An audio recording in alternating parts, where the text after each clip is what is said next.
એક દાગીનો, સગાઈની સાડી, શ્રીફળ અને પહેરામણી 2100 રૂપિયા લેવી અને આપવી, તેમજ સગાઈમાં મર્યાદિત સંખ્યામાં જવું.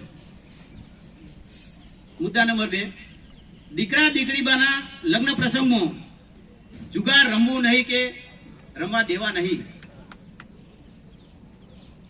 નંબર 3, દીકરા દીકરીબાના લગ્ન પ્રસંગમાં વરરાજાને એક વીંટી, ઘડિયાળ, સાફો, સેલું, એક જોડી કપડા તથા રોકડ ચાંદલામાં 1100 રૂપિયા લેવા અને આપવા.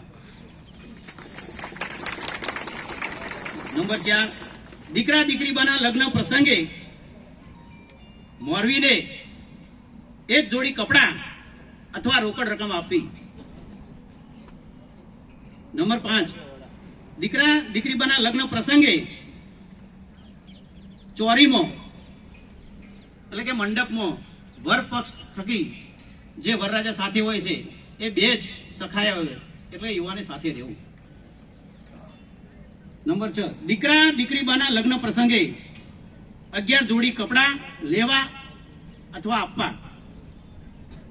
નંબર 7, દીકરા દીકરીબાના લગ્ન પ્રસંગે જે ડીજે તથા બેન્ડ કે ચોરીની અંદર જે સંગીત વાગે છે એના ઉપર પ્રતિબંધ મૂકવામાં આવે છે.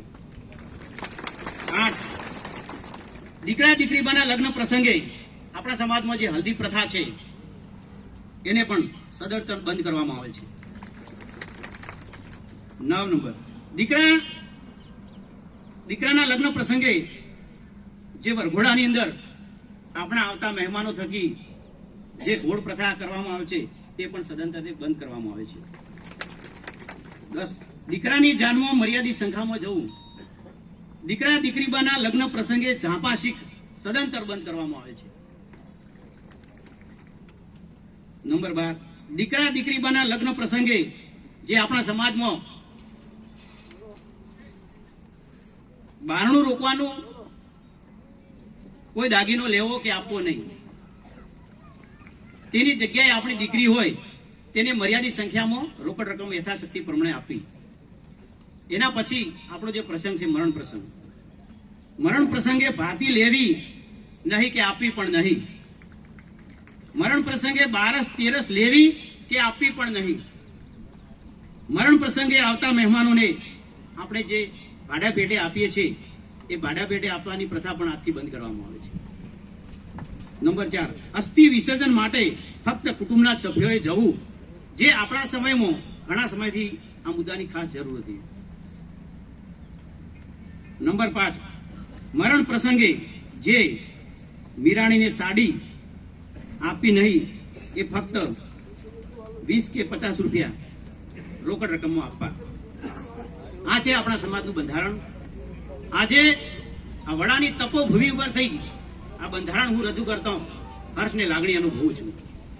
આપ સૌએ સાથે મળ્યા છીએ ત્યારે આ સમાજને સમાજ સુધારણા થકી એક સાચી દિશા મળશે એવું મારું માનવું છે.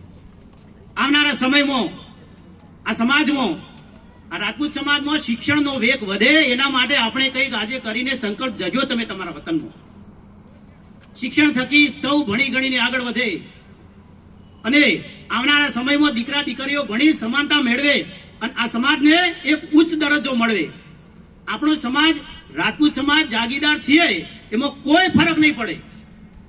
આપણે રાજપૂત હતા, છીએ, જાગીરદાર છીએ અને રહેવાના, પણ આ જાગીરદાર સમાજને મંચ ઉપરથી એક ટકોર કરું છું કે આ જાગીરદાર સમાજને શિક્ષણ થકી હવે જાગવાની જરૂર આવી ગઈ છે. કારણ કે આવનારો સમય ખૂબ આધુનિક ટેકનોલોજી હશે, એની સાથે આ સમાજના દીકરા દીકરીઓ ભણી અને ખૂબ આગળ વધે એવી અહીંયા વાત મૂકી મારી વાણીને વિરામ આપું છું. અસ્તુ એ ભારત માતા કી જય. વંદે માતરમ. ખૂબ ખૂબ ધન્યવાદ.